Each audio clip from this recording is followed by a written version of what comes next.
আজকের ভিডিওতে আমরা দেখব ফেনী জেলার বিখ্যাত 10 জন ব্যক্তি। এ তালিকায় 10 নম্বরে রয়েছেন একজন বাংলাদেশি শিক্ষাবিদ ও সমাজকর্মী অধ্যাপক শরীফা খাতুন। তিনি 1936 সালের 6 ডিসেম্বর ফেনী জেলায় জন্মগ্রহণ করে। ভাষা আন্দোলনে বিশেষ অবদানের জন্য তাকে 2017 সালে 21 পদকে ভূষিত করা হয়। এরপর 9 নম্বরে রয়েছেন বাংলাদেশি প্রথম শ্রেণীর ক্রিকেটার মোহাম্মদ সাইফুদ্দিন। তিনি 1 নভেম্বর 1996 সালে ফেনীতে জন্মগ্রহণ করেন।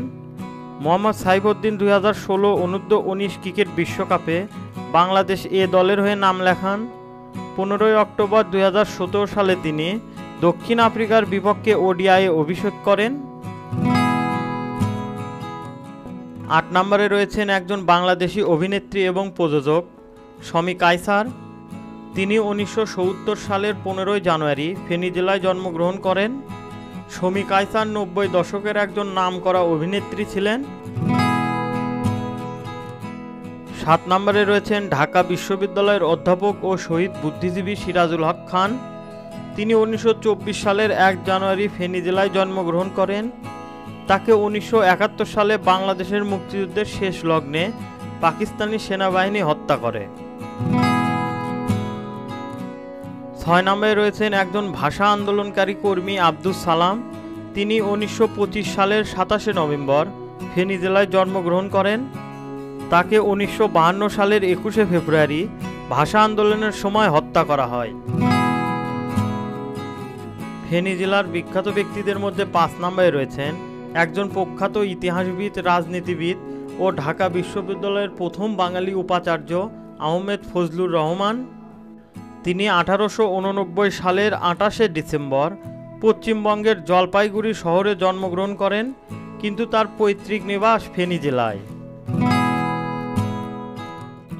এরপর 4 নম্বরে রয়েছেন একজন বাংলাদেশি অভিনেতা, লেখক, নাট্যকার ও শিক্ষক এনামুল হক। তিনি 1943 সালের 29 মে ফেনী জেলায় জন্মগ্রহণ করেন। এনামুল হককে 2012 সালে 21 পদকে ভূষিত করা হয়।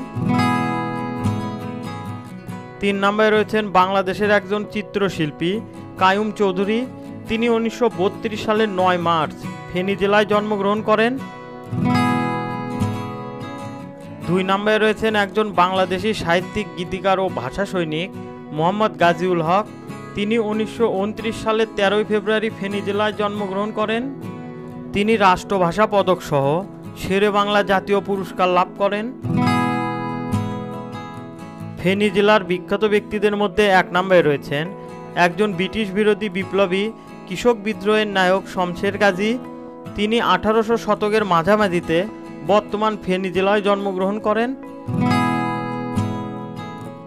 প্রিয় দর্শক, আমাদের ভিডিওটি ভালো লাগলে অবশ্যই একটা লাইক দেবেন।